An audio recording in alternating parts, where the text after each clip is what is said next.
Hello there. स्वागत है आपका बिजबॉयलर के एक और नए एपिसोड में, जहां पर हम बात करते हैं स्टार्टअप और बिजनेस वर्ल्ड से रिलेटेड अपडेट्स के बारे में। उसी तरह आज हम बहुत सारी अपडेट्स के बारे में बातें करने वाले हैं। आज हम बात करने वाले हैं सेबी के नए आईपीओ को लेकर नए डिस्क्लोजर प्लान के बारे में। दूसरा हम बात करने वाले हैं ग्रीन पॉड लैब्स के फंडिंग के बारे में, और इसके बाद हम दो एक्विजिशंस के बारे में बात करने वाले हैं। पहला बिग बास्केट का और दूसरा कल्पतरु पावर के एक्विजिशन के बारे में। तो चलिए इन सारी अपडेट्स के बारे में आगे बात करते हैं और आज का अपना एपिसोड शुरू करते हैं।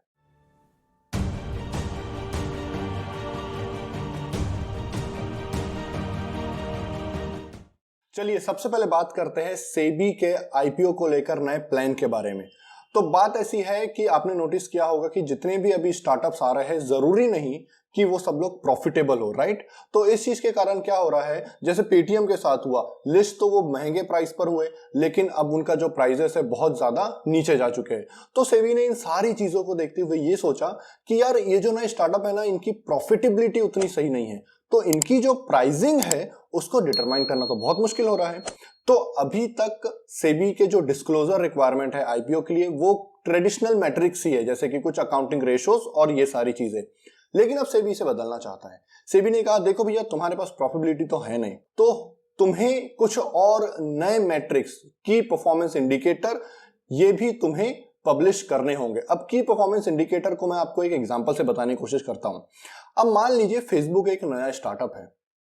अभी फेसबुक प्रॉफिटेबल तो नहीं है, लेकिन फेसबुक का रेवेन्यू किस चीज पे डिपेंड करता है? फेसबुक का रेवेन्यू डिपेंड करता है कि उनके प्लेटफॉर्म पर कितने ज्यादा से ज्यादा लोग रहते हैं, राइट। तो सेबी फेसबुक को बोल सकता है कि यदि अगर आप लिस्ट होना चाहते हैं तो आप अपना की परफॉर्मेंस इंडिकेटर, मतलब आप अपना सब्सक्राइबर बेस के बारे में भी जानकारी दीजिए। तो इससे किसी भी स्टार्टअप को वैल्यू करना आसान हो जाता है। इसमें एक और की परफॉर्मेंस इंडिकेटर होता है ग्रॉस मर्चेंडाइज वैल्यू। तो इस तरह के अलग अलग परफॉर्मेंस इंडिकेटर अलग अलग इंडस्ट्री के लिए मैटर करते हैं। तो अब सेबी चाहती है कि यार अब इन चीजों को भी पब्लिश किया जाए। ये जो प्लान है ये उन्हीं कंपनी के लिए लाया जा रहा है जिन्होंने पिछले 3 साल में प्रॉफिटेबिलिटी नहीं दिखाई है। यदि वो 3 साल तक प्रॉफिटेबल है तो फिर आपको ट्रेडिशनल इंडिकेटर्स ही शो करने हैं, आपको नए इंडिकेटर शो करने की जरूरत नहीं है।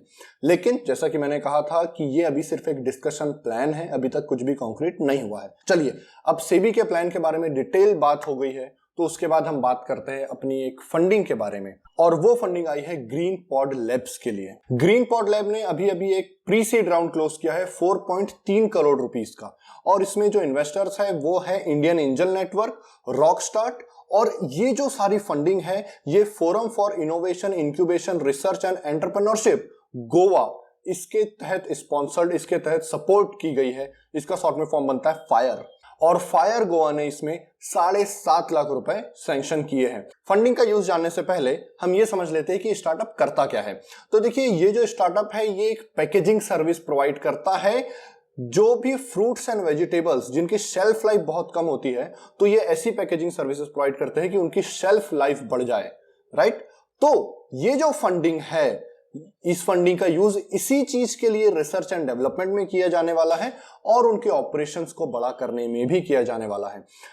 ये जो ग्रीन पॉड लैब्स है यार, ये एक बहुत अच्छी सर्विस दे रहा है, क्योंकि देखिए जब भी सेल्फ लाइफ किसी भी चीज कम होती है ना, तो नुकसान बढ़ने के चांसेस बढ़ जाते हैं। तो ये एक बहुत अच्छा स्टार्टअप है वेजिटेबल्स और फ्रूट वेंडर्स के लिए भी। चलिए अब बात करते हैं एक एक्विजिशन के बारे में जो बिग बास्केट ने किया है। बिग बास्केट जो कि एक टाटा का एंटरप्राइज है, उन्होंने एग्रीमा इंफोटेक के एंटरप्राइज बिजनेस यूनिट को खरीद लिया है। इस यूनिट को खरीदने से बिग बास्केट अब एग्रीमा के unique consumer vision technology platform को इंप्लीमेंट कर सकता है, जिसका नाम है साइट। तो अब साइट करता क्या है? साइट एक ऐसा प्लेटफॉर्म है जो बिना किसी बारकोड के किसी भी इंडियन फ्रूट्स और वेजिटेबल को आइडेंटिफाई कर सकता है। मतलब आप बता सकते हैं, आप यूनिकली डिस्टिंग्विश कर सकते हैं कि ये एप्पल ए है, ये एप्पल बी है, बिना किसी बारकोड के। ये काम साइट करता है और अब बिग बास्केट इसका इंप्लीमेंटेशन कर सकता है अपने प्लेटफॉर्म पर। चलिए अब हम बात करते हैं एक और एक्विजिशन की। ये एक्विजिशन किया है कल्पतरु ने जेएमसी प्रोडक्ट लिमिटेड का।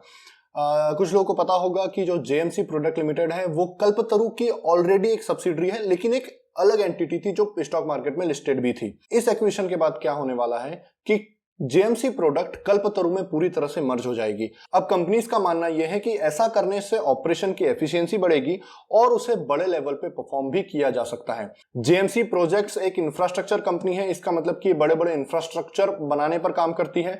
और जो कल्पतरु पावर ट्रांसमिशन है वो तो नाम से ही समझ आ रहा है कि ये एक पावर ट्रांसमिशन की कंपनी है।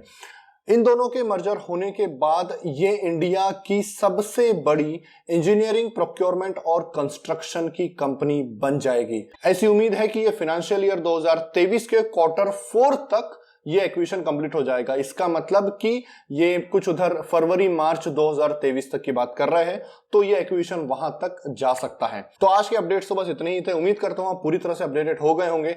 इसी तरह से अपडेट रहने के लिए हमारे चैनल को सब्सक्राइब करें। हम हर दिन बिजनेस से रिलेटेड अपडेट्स लेकर आते हैं।